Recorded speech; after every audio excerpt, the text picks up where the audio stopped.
Welcome to Make Ready with the Experts, your go-to podcast from Make Ready TV. I'm your host, Fernando Coelho. Sit back and enjoy as we delve into the gun world and talk with experts in their given fields of expertise. Welcome to the Make Ready TV podcast. I'm Fernando Coelho with Panteao Productions. And today I have a special guest, a friend and a fellow instructor from our team that haven't done videos in a while. In fact, it's kind of funny, a little bit of background on when we did some videos with Jeff, but here is Jeff Gonzales. Jeff. Thank you, sir. Thank you for coming out. My pleasure. Happy and excited to be here. It has been Hot minute. It was 2015. Wow. We're down in Florida. For those that don't understand the importance of this, the first 5 years or so of Panteao Productions, we filmed down in Florida, out in the middle of the Everglades. Yeah. And we had all our crew were Miami-based. A bunch of them had worked on Miami Vice, the TV show, and it was easier for me to drive down to Florida from South Carolina than bring everybody up here. So here we are at the hotel. We would leave, I think it was like 6:30 in the morning. Felt early. We would drive out on Alligator Alley, drive out 45 minutes or so, meet up at the Miccosukee gas station, and then we'd meet the rest of the crew there. And then we would drive through the Seminole Nation with guns and ammo that we're not supposed to do. And then we would all get out to that property that was off of the res, where we would film. Mm-hmm. And I just remember going out there with you, and it was hot as fuck. Yeah, I think it was like June or July time period. Yeah. And I can remember, like, I brought a couple shirts to change out throughout the filming because it was a couple days that we were going to be filming. I think I changed out of all of them in one day. Yeah. Just because they were so wet from sweat. It was brutal. And it's funny. I look back on those days, and sometimes I actually miss being there. I say that in the air conditioning. I miss the idea. Yeah. No, it was cool. It was fantastic. I mean, that was a hallmark for us because right about that time period was when the concealed carry market was really starting to catch its stride. And, we hit it right then with the video. We were just transitioning from doing a lot of government-only low-vis courses that emphasized concealed carry, and then we finally brought the concealed carry to the public. And as soon as we did, we got contacted by you. We did the DVD, and the DVD was a huge hit. And I mean, I love how it was laid out, the progression through it all. It really does answer so many questions for folks that are beginning their journey or folks that just need a little tune-up along the way. I agree, and you're right. At that point, there was a new swing in concealed carry, personal defense awareness, what people wanted for concealed carry, what they should carry, what they shouldn't carry, and we had started with a lot of tactical videos because, as we like to say, it's a tactical Twinkie world. Yeah, and everyone wants to be. Well, nowadays, it's more recently, it's John Wick. But before John Wick was out, everyone wanted a carbine and running and gunning. But no one was really practicing for what could really happen. Yeah. So that was actually a nice breath of fresh air. And here we are, all these years later. Yeah. And it's still the most important thing. It really has. I tell people this all the time. We witnessed an unprecedented event during the pandemic, during the COVID scare.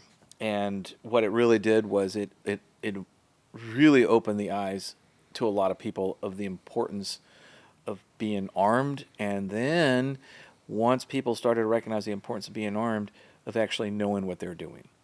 The safety aspect, the educational aspect, the training aspect, all of it really picked up. We saw huge growth right during that, kind of like right as the pandemic was starting to climb. We also saw a climb in people that were what I like to consider gun agnostic. They didn't really have an opinion of guns one way or the other, but you throw a pandemic out there You add defunding the police, you add violent riots to the equation, and people were legitimately scared and very concerned for their safety and their families' well-being. And that's what drove so many people that would never have thought they would introduce a firearm into their home. That's what drove so many people to actually purchasing a firearm and bringing it into their household. That's so true. And something else that I realized, there were a lot of people that were already behind the concept of concealed carry, but from our world, but they never really practice as much as they should. Sure. All right, so there's a lot of guys that read the magazines, that watch the YouTube videos, Yeah, yeah. that go to Make Ready TV and watch our videos, Yeah. but didn't practice. They didn't hit the range as much as they should. Sure. And all of a sudden, they found themselves in a situation where here's a pandemic, people are doing stupid things. Oh. You're carrying now because you really do feel that you need to carry, But was your skill set really there, or were you just carrying because, well, you bought it to carry, Yeah. but you never did practice? Like, how many of those cats actually practiced in the past 12 months before they started carrying? Well, it's an interesting point, because what I saw too was, like you mentioned, the environment was the tactical pistol-ish, tactical rifle-ish environment.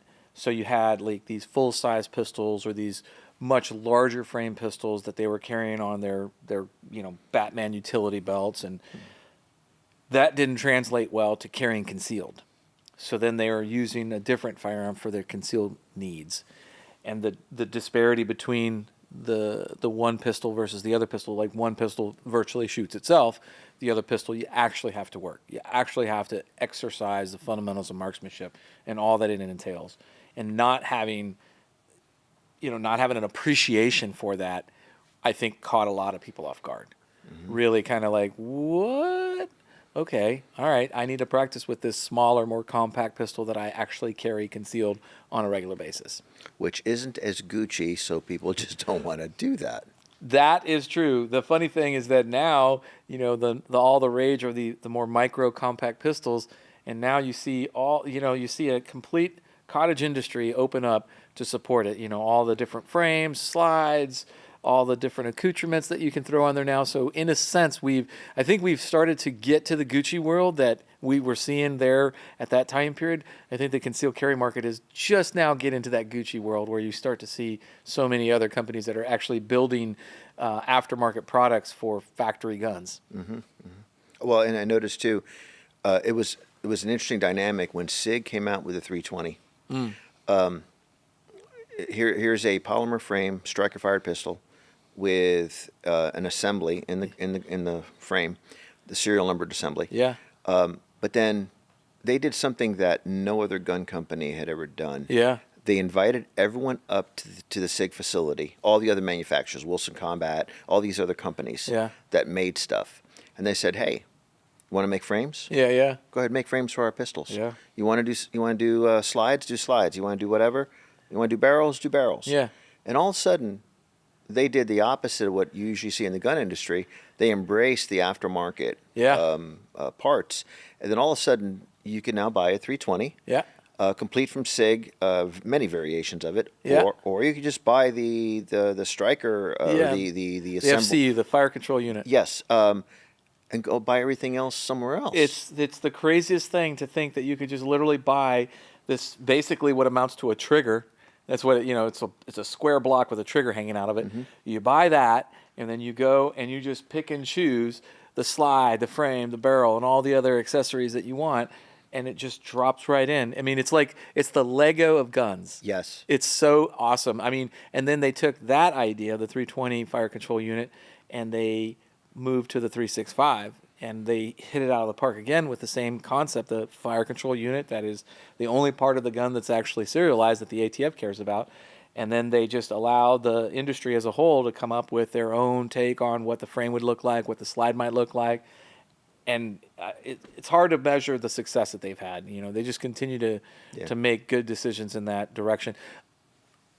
unorthodox decisions compared to the market, compared to our market, compared to our industry, very die in the wool kind of thought process about what it should look like. And they were like, nope, we don't care. Do whatever you want, make it however you want. It's yours. Do what you want with it. And their custom, even to this day, their custom works division is, even though you can go out and get all this custom or aftermarket stuff, their custom works are still, the wait times for them are just so backlogged because they have so much interest in the customization. And that's even when I sat down to talk with, the main man behind the SIG, the thought process behind it all, Ron, when I sat down to talk with him, I remember he was so inviting of that thought process. Just let them do it. Let them come up with whatever. It's their gun. Let them do what they want with it. Why should I tell them what their gun should look like? Let the customer do that themselves. And again, a huge hit. Yeah, completely different than anything I've ever seen in 30 years of the gun industry. Yeah. I never saw that. Yeah. Never saw that. Hell, look at 1911s. 1911s are probably the most customized gun out there. Agreed. And no one ever did that with 1911s. Yeah. No one ever said, hey, let's get together and we'll just sell you the frame with the serial number. You guys do everything else. The thing that I think promotes that a lot is our industry is a little bit self-serving. They're in it for themselves of sorts. And I'm not saying that's a bad thing. Obviously as a business, you have to have that mentality. But that's one of the things that I really admire about what SIG does is that they're looking out for the industry. They're looking out for the best interest of the community as a whole. Granted, in the process of doing that, they put money in their pockets, but it's because they're looking out for the benefit of the community that they're able to put the money in their pockets. It's a little different. It's a little different concept of how things compared to other companies, compared to what we saw, like again, the 1911 and what we saw with even the early striker fired pistols, even the early ones. Well, one important thing that most people don't understand is in the gun industry, unlike any other business, if you're a manufacturer of ammunition or you're a manufacturer of a firearm, you have to pay a thing called the excise tax, whether it's 11% or 10%. But you're paying the excise tax on every firearm or all the ammo you make, and that goes towards conservation. So a lot of people have no clue that a company like SIG that is making the firearms that they make, or it doesn't matter which manufacturer you're into, they're actually doing something that's for conservation. So it's not just they're making money. Every gun they sell, they got to pay. They got to pay that fee. So it's an interesting concept that you talk about because what really rubs me the wrong way is when we could have fought that. We could have pushed back against that and said, no, why would we want to give away 10% of our revenue? Why would we want to do that? But the industry didn't fight back against it. The reason why they didn't fight back against it, at least from my understanding, was because they recognized that that was actually something of value that nobody else was doing. And what I mean by nobody else, I mean all these other conservation groups that just are a bunch of hot air. They just talk a good game, but they really don't do anything. In the end, they just point fingers and blame people. They are not action-oriented. So in this case, when that tax went into effect and you started to see the revenue that was created by that went directly towards conservation, that went directly towards our parks, towards our rivers, towards our landscape, towards all of that, it's huge. Yeah. It's a monster. And nobody else, none of these other, earth huggers can come close to that. They can't even come close to the figures that we're putting out. So when people talk about, oh, we don't care about the environment, we don't care about this, we don't care about that, I'm like, oh, bitch, I'm sorry, but we're doing more for the environment than you ever will. Yeah. So, it's funny to see that, and I get really irate when I see that because that's something that and I'm glad that we don't really kind of beat our chests about that. We don't go out and rub it in people's faces. But unfortunately, because we don't do that, nobody else really knows how much involved we are in conservation. And granted, somebody could make the argument, well, you're not involved. You just pay money to it. Well, bitch, that's more than you're doing. Yeah. So. Yeah. Well, that That'll be money enough has out of you. that money has to come from somewhere. Yeah, yeah, And it's you're not doing it. Yeah. And you're not offering to do it. yeah, yeah. And we're doing it. And the only bad thing that I see about that tax is that it's called a tax. Yeah. That's the only bad thing that I can see. I wish they had come up with a better term for it that would not have that negative connotation. Because you bring up the word tax and it circles in everywhere, no matter what your demographics are or who you follow in leadership, political landscape.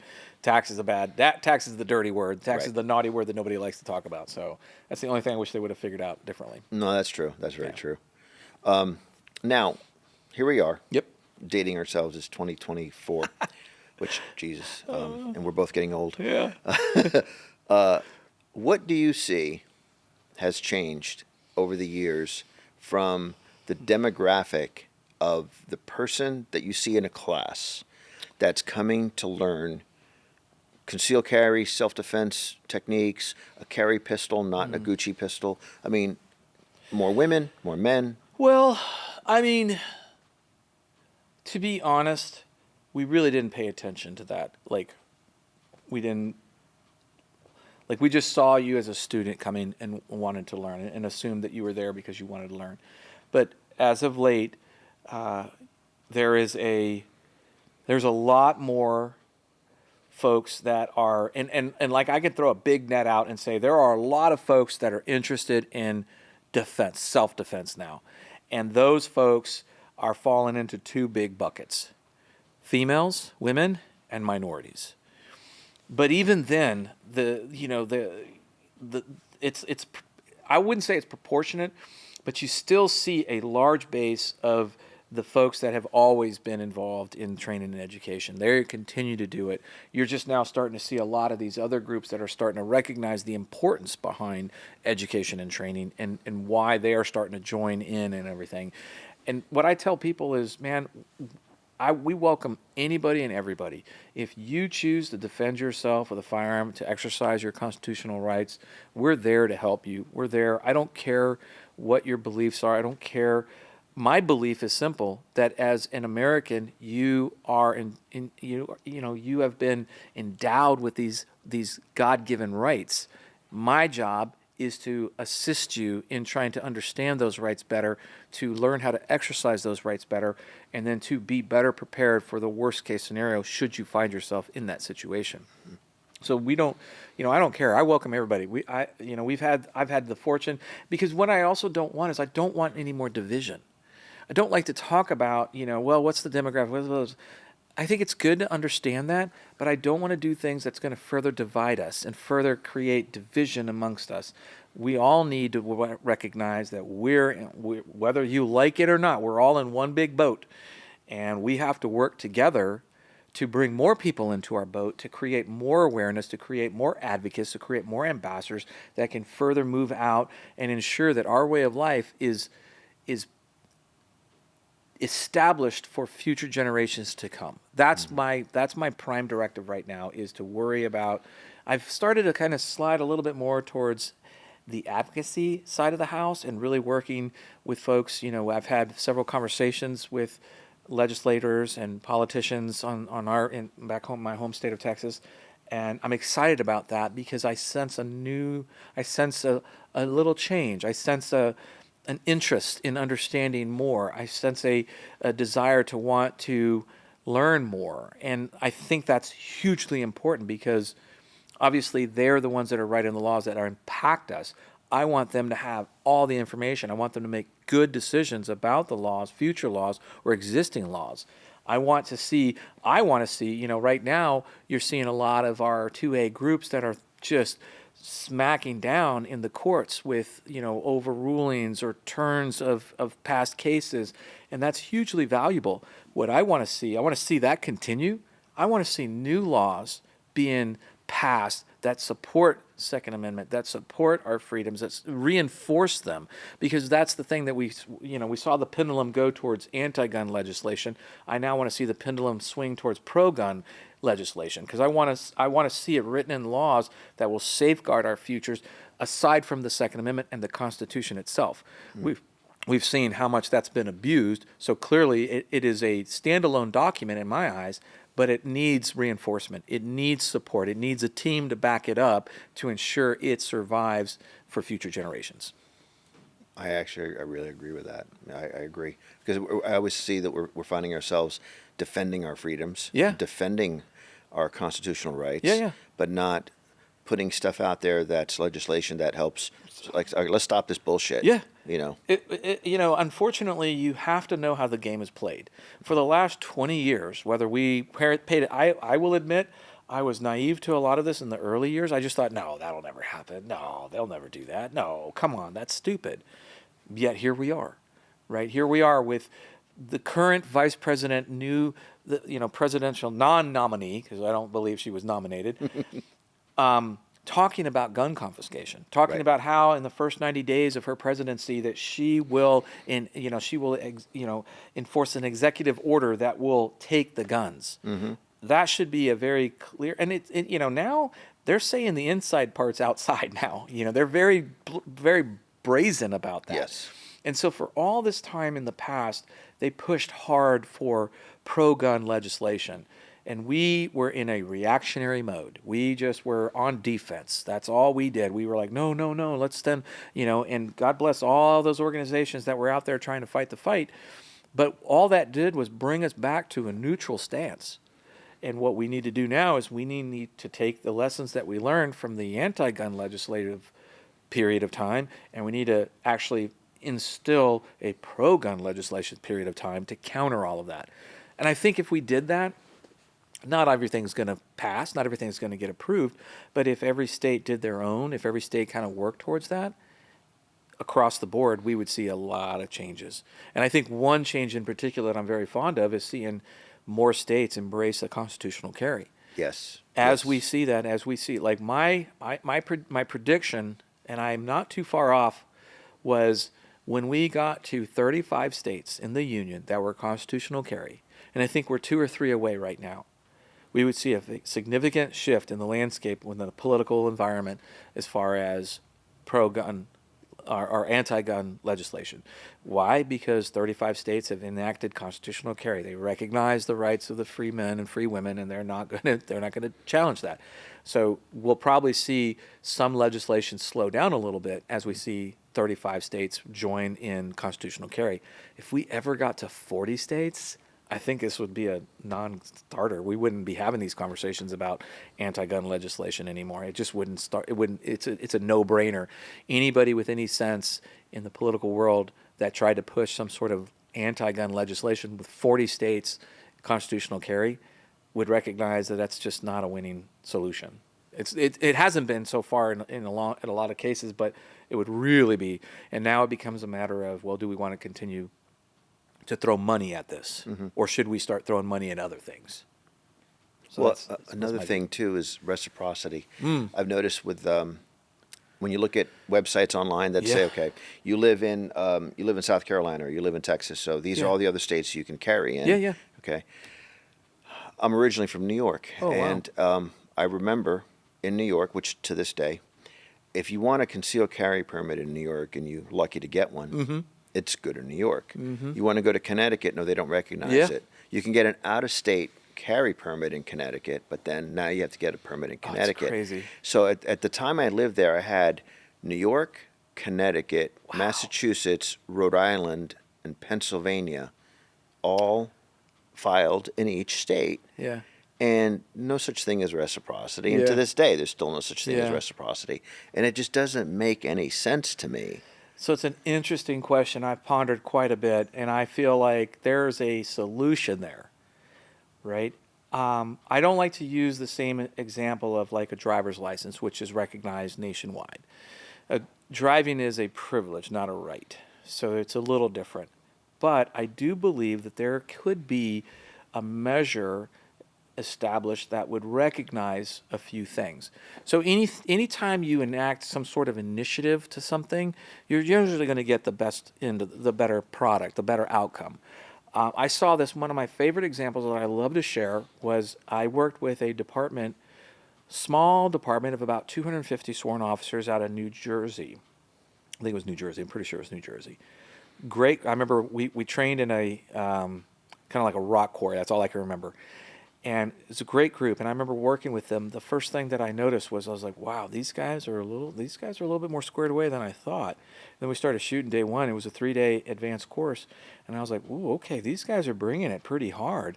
And I remember after the first day, I had a conversation with their lead firearms trainer, and I was like, hey, you know what? I have to give you guys props. You guys, the firearms training guys, you guys are doing a great job. I'm like, we didn't do anything. I'm like, what? He's like, yeah, it's the policy that we have in the department. I'm like, what do you mean by that?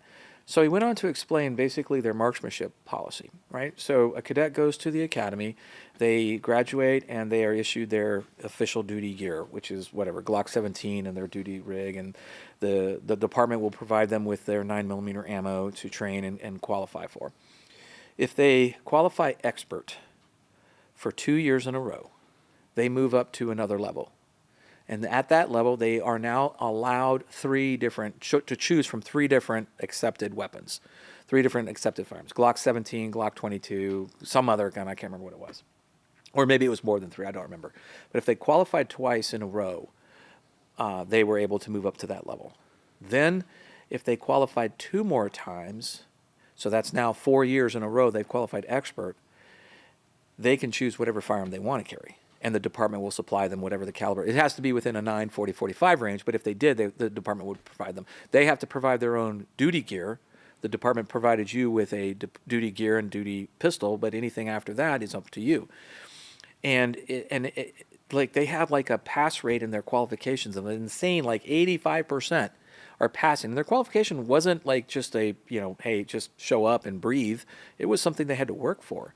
And the thing that was really interesting was that I was curious. I was like, hey, so the guys that are at that top tier, and they get recognized with a certain little badge they get to wear on their uniform as well. All right. So they created a special group. Right now, just about everybody in their department is in that special group, but they recognize a special group because here's the other thing. If you failed one of those tests, you went all the way back to the beginning. All the way back. And so when I asked the question, my question was this. Okay, I'm dying to know what's the gun that all the guys at that top tier are choosing to carry. And the guy laughed. He's like, you want to know what it is? I'm like, I do. What is it? He's like, it's their original duty issue pistol. I'm like, what? He's like, yeah, they just went back to the basics. They're like, and what they do is they provide them with training and opportunity to practice, unlike a lot of other departments, because they felt like it was cheaper for them to train their officers to be good marksmen and to acknowledge that through this program than it was to pay lawsuits or to pay some sort of funeral service or pay out of it in some other way. It was cheaper for them to just order more ammo, train these guys, give them the time to do it.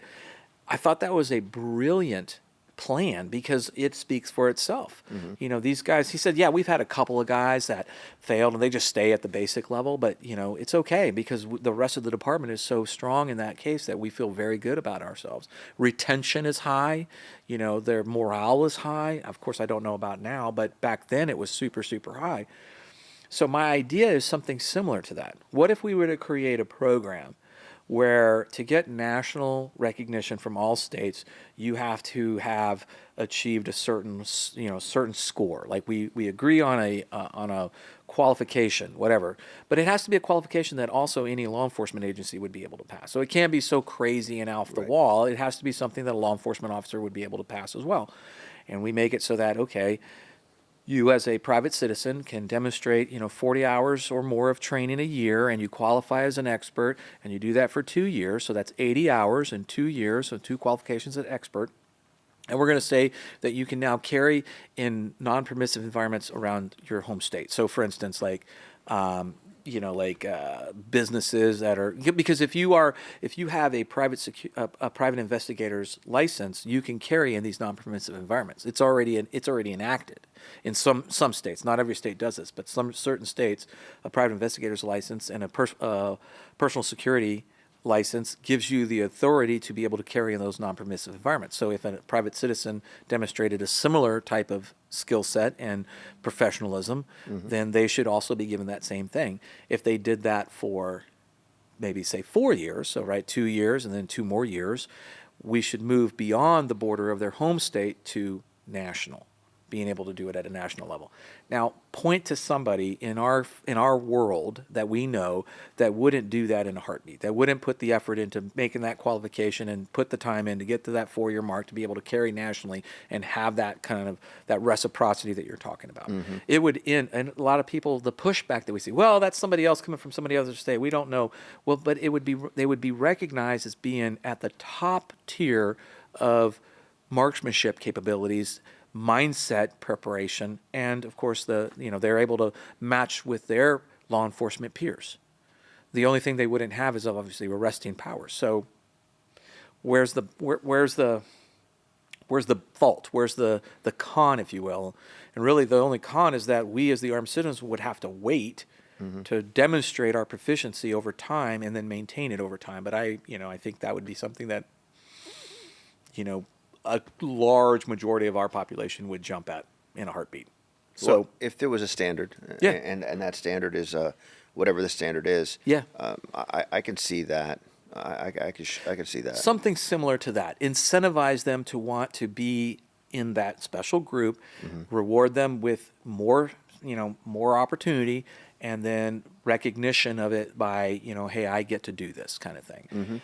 It's just one solution at trying to achieve reciprocity, because every state's pushback is that they want to maintain autonomy, sovereignty within their own state. They don't want federal jurisdiction imposing any kind of rules and laws. And I'm like, well, let's look at some similar programs like the retirement qualification for law enforcement, how they do that, how that works. Could we make something similar for veterans, for instance, somebody that served their time and did great work in the military of some sort, and can there be some sort of workaround to give some kind of similar vibe to it? So I believe there are some solutions that we can toss out there and start talking about to actually get there, but nobody's doing it. Nobody's talking about that. I mean, there has been some talk about a national reciprocity, but it's not going to really do anything because it doesn't really I don't believe it's well thought out. I don't believe it accommodates some of the major pitfalls that we've already recognized, again, the state autonomy being a big one.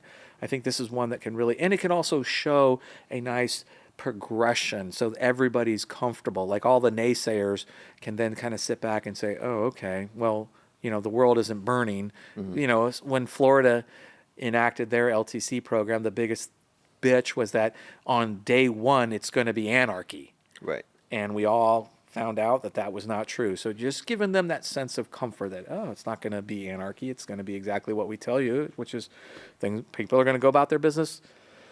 They're just going to be doing it armed. Here in South Carolina, same thing. You had a carry permit, or you didn't have a carry permit, but if you didn't have a carry permit, you didn't carry. Yeah. You can keep it at home. Now you don't need a carry permit.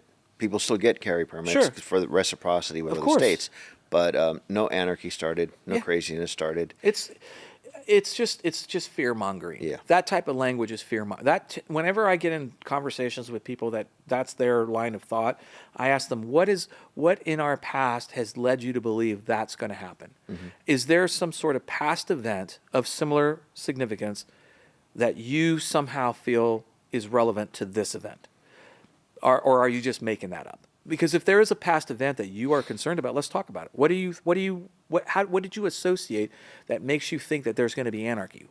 And I think that's one of the other things that we as our industry need to do better is we need to engage with our opposition and ask them, why? Why do you feel that way? I'm not questioning, I'm not judging you for it. I truly want to understand, why do you feel that way?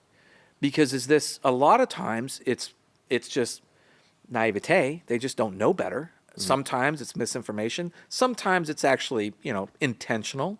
But I think those intentional concepts are a little less than the others. And by having dialogue with these people and actually getting to know them and understand their why, it creates a partnership of sorts. We're not as oppositional at that point. We're trying to find a solution that we can all agree on, that we can move forward with. We're not going to move forward if we don't understand each other's intentions and motives. That's a big mistake to get into any kind of discussion about. If you don't know what the intentions are behind somebody, you're not really, you're kind of naive in that sense. And if you do know their intentions, well, that helps you to understand the playing field a little bit better. So, I'm excited to have those types of conversations because I think they're long overdue. And I think we can actually move our goalposts a lot further if we do that. I agree.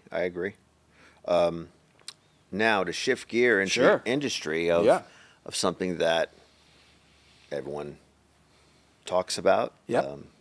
A lot of people avoid talking about. The stupid shit the gun industry ends up having done to itself by gun owners that do it for the sake of doing it. And that is, we can call them influencers, we can call them YouTubers. Sure.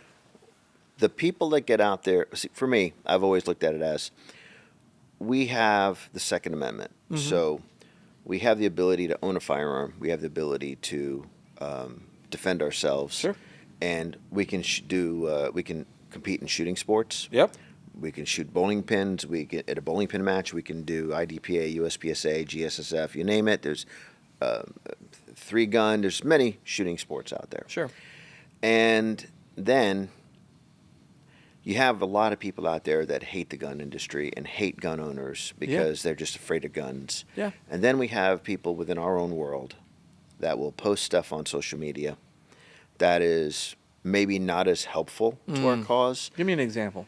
You get out there in full kit like a tactical Twinkie and you're shooting whatever it is at whatever the target is, and you're doing it just for the sake of views. And or my favorite, I'm gonna test this new gun because the manufacturer sent it to me because Sure. I have 1 million followers. Yeah. I'm gonna shoot this watermelon and I don't know. This isn't Grand Tour. This isn't Top Gear. Yeah. You know, it's not like you're testing a car. You're playing with something to garner views, to get. Maybe I'm just jaded. Yeah. I'm used to working with firearms instructors, and I'm used to firearms instructors talking about this is how you carry your firearm. This is how you do a reload. Sure. This is how you do things that are actually going to help you in your life. Yeah. And I've watched firearms instructors compete in matches. Yeah. And then have the fun and camaraderie of that. Yeah. But then I watch on the internet, and I just find myself seeing things on Instagram, on Facebook, on YouTube, that it's like, holy shit, that's not helping us. Sure. Okay. Well, there are two things. There's a lot to unwrap there. All right. First, I fully support whatever they're doing and saying as long as it's legal. Right? That's a freedom of speech, freedom of expression. Let them do it. My hope is that they will recognize that maybe in some cases this is not helping us, but at the same time, I believe that's an important thing, an important understanding that, okay, I may disagree with it, but you know what? You do you. You go and do it. If that's what you want to do, I'll support it. The second thing is I want to make sure that people understand that just because they might be an influencer does not make them an expert, right? Or an authority figure. Yes. That's the big mistake. That's the problem that I see a lot of times. You know what? They're doing great things. They're creating content. They're creating entertainment. And I think that's sorely needed in our day and age right now. Like we were talking, about how comedians are afraid to be funny these days. Yeah. So I don't want to do anything that's going to hamper that. I want to encourage that. And just understand from the layman's perspective that that's not an expert. That's just somebody that is an entertainer that does a good job of passing information along. There are some that do a better job than others, but that's the problem with the social media sphere is that you don't know. Yeah. Just because they have a lot of followers does not make them qualified to speak as an authority figure. Just means they have a lot of followers. It means they make good content. It means that they make entertainment. They do stuff that hits the algorithms just right, that allows their content to be shared in a broader audience, that allows more people to see their content, share their content, blah, blah, blah, blah, blah. Yeah. Okay? That's what that means when they are an influencer. That means that they've figured out how to crack the code on social media and share that content better. Great. And in some cases, many manufacturers see that as I don't want to say a cheap way because it took them some time, it took them some finances to get there, but maybe an easier way to get the word out about their products, and they're embracing new fields and new technology, social media being one of them. I don't like it. I am not a fan of social media. I hate it, to be honest. I have to do it as a necessity. I avoided it for the longest time. I really didn't want to do it because I just felt like this was bad. This was not good. And I missed the boat. as a result of that. I kind of missed out on that kind of initial wave surge, if you will, of early influencers because of making the transition from kind of just being on the square range to being on the square range and, the iPhones. I don't regret it. I mean, it hurt me in some ways from a business point of view, but I don't regret it. I feel as though a huge thing that we have to deal with right now in the current generation of young people is how addicted they are to social media, and how that is, in my opinion, a very, very dangerous thing, very bad thing for us. They basically are becoming zombies to everything that's happening around them. They've unplugged from the world and what's happening around them, or they just they want to disassociate from the world, and they do so by falling into social media. So, my caution to young people these days is, everything in moderation, nothing to excess. It's okay to be on social media for a little bit, but if you spend an enormous amount of time on social media, you're not living life. You're like firing on only, 3 or 4 cylinders, right? And you're missing out on a lot of things. I really hope that more young people recognize that and try to find alternative ways of stimulating the brain to get because basically that's all that's doing is it's stimulating the brain. It's triggering that dopamine hit that is like, I want more, I want more, I want more. Yeah, I mean, they figured out how to do it, Yeah. Good for them. That's great. But we need to identify that and recognize that issue and then work to solve it. The third thing I will say is, how can we use them as a force for good? How can we use these influencers for a force for good in trying to get across the importance behind the Second Amendment, the importance behind being advocates, and the problem is that to be an advocate for the Second Amendment means to diminish your effectiveness on social media. Yeah. Right? That's the unfortunate thing. So they have to walk a fine line. I don't envy them. I don't enjoy that. I wouldn't want to do that because that's not who I am. I can't not be me. I can't not say something. I've done that for way too long. We all lived through COVID where we kept our mouths shut. Otherwise, you got, some sort of consequence. I was talking earlier about how I almost got kicked off an airplane. Yeah. And these days, I am done doing that. I'm going to be respectful, but I'm also not going to hold anything back anymore. I think it's important that we need to stand our ground, and we need to actually start taking ground. We need to start reclaiming ground. And we're only going to do that when we can be, out there with the people talking about things and getting that's a reason why I love doing podcasts. I love doing podcasts. I feel like podcasts are a great way to connect with people. They're a great way to get your message out. They're a great way to help influence and change people's minds. And that's what I want to do. That's what I've done as an instructor is I've tried to influence people. I've tried to change behavior with people so that they can be better shooters. Now I want to do that within that 2A kind of focused kind of like bandwidth. Well, and I agree with you. There's people out there that are instructors people we both know that are on social media that have rather large followings. Yeah. And they're legit instructors Yeah. with legit backgrounds, Yeah. and they have something to offer. Yeah. Then there's other influencers or other out there they don't have a background. They're being entertaining. Yeah. I will give them that. Yeah. Unfortunately, the person that you described, the younger generation that's just flipping through their phone, Yep. that may be considering a firearm. Yep. How do you differentiate? Man. See, So that's the problem, and I get that, and I think that's the hard thing.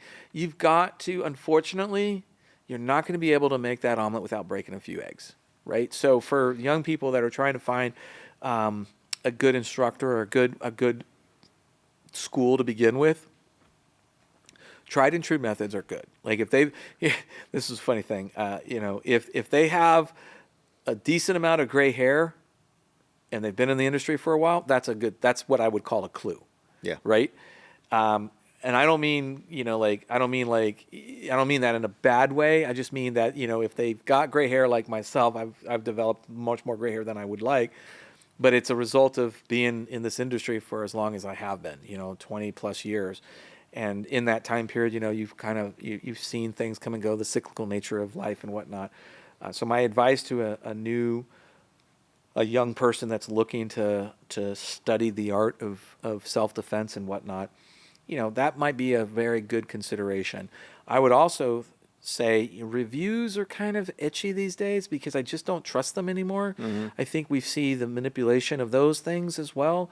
But I will say this, asking questions of other people, getting outside, don't just try to solve this problem yourself, ask other people around you.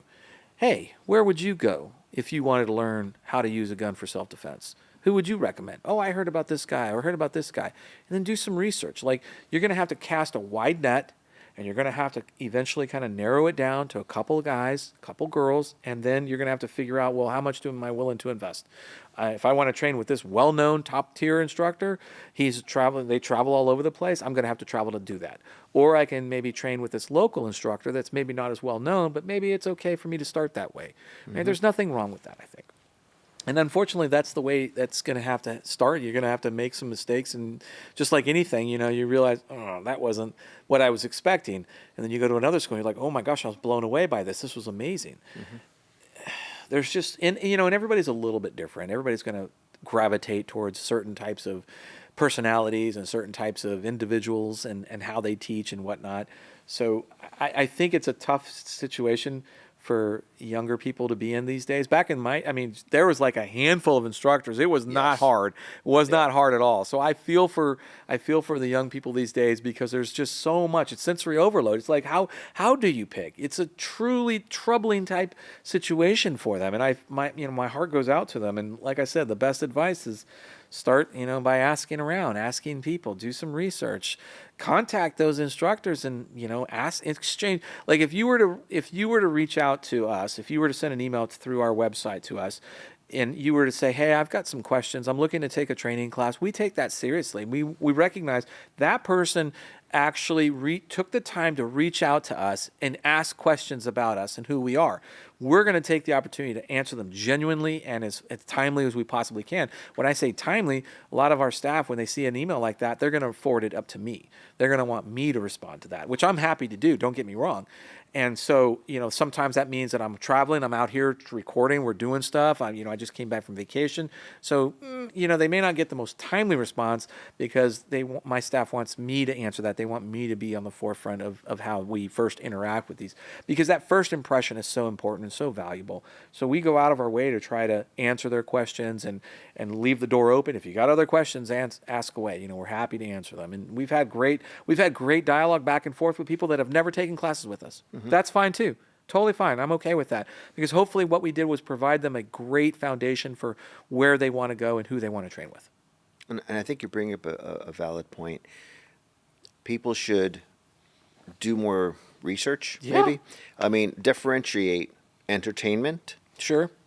You're laying in bed at night, you have nothing better to do, you can't fall asleep, you're flipping through TikTok or Instagram or whatever, and you're watching somebody doing something funny with a firearm. Sure. That's entertainment. Sure.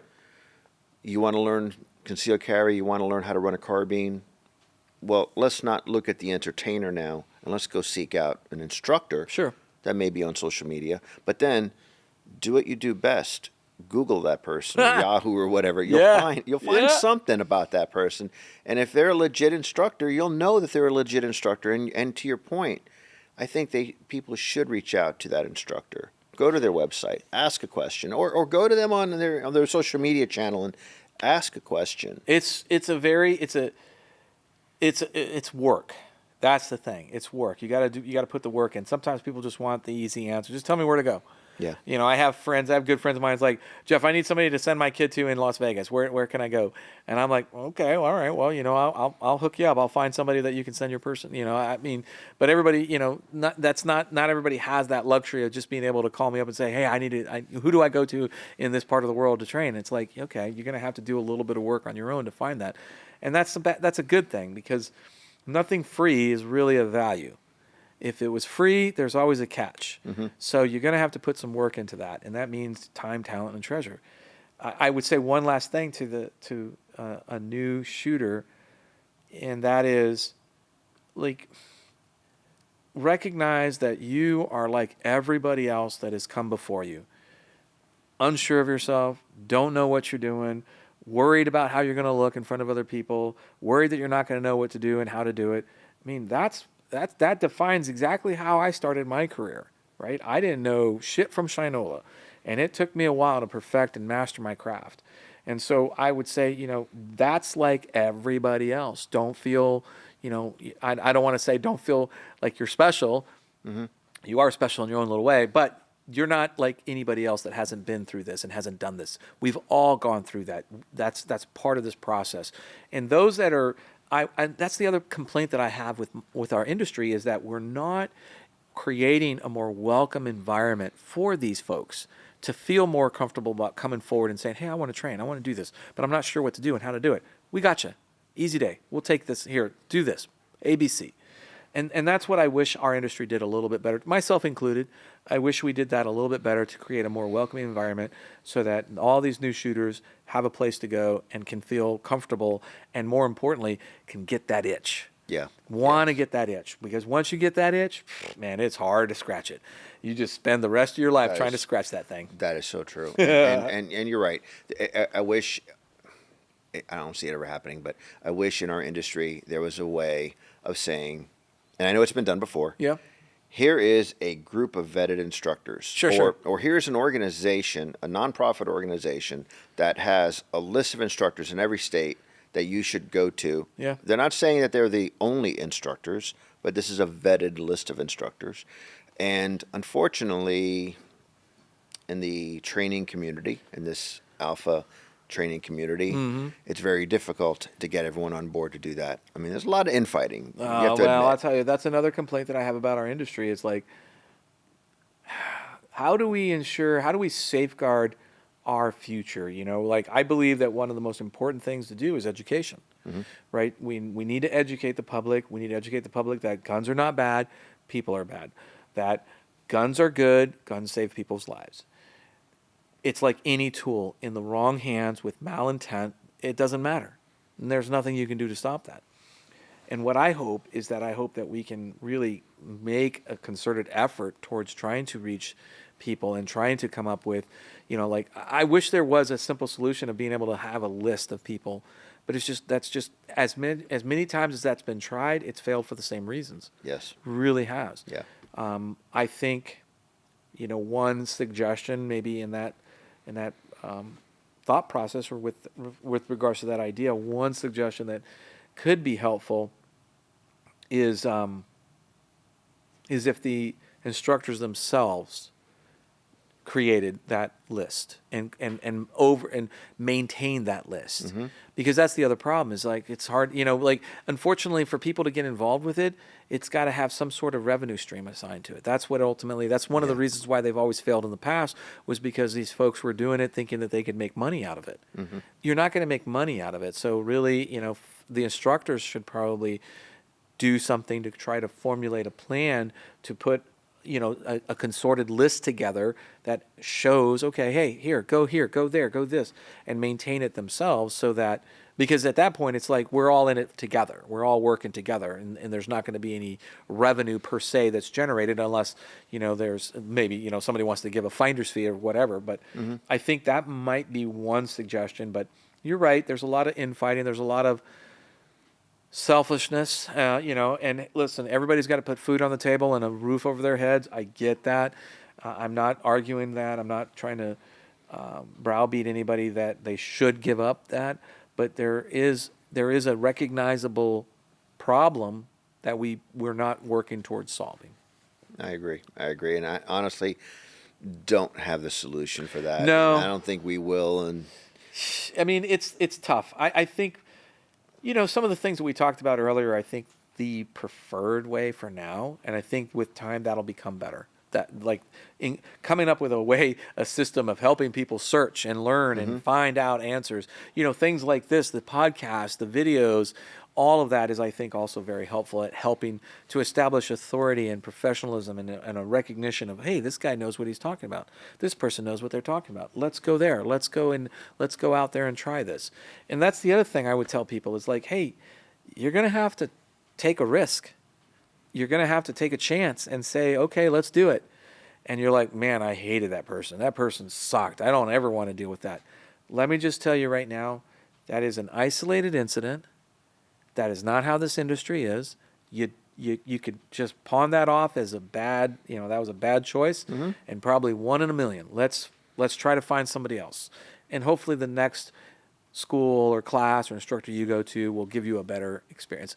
And that's the other thing too that I try to get across to people is, I'm talking mainly to our instructors, I don't necessarily need to have the student have a positive outcome.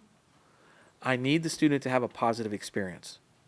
And with a positive experience, that's when I can kind of get that itch to start kind of like getting in there for them. So a positive experience is preferred over a positive outcome. Positive outcome meaning, hey, I passed this class. I Yeah. got this patch. Yeah. I scored this high. Positive experiences, wow, I learned this. I'm motivated to practice. I want to learn more. That's the difference. Yeah, I want to do more. Yeah. That's key. Yeah. Well, thanks for joining us at Make Ready TV. And for our audience, we have a lot of videos available for training.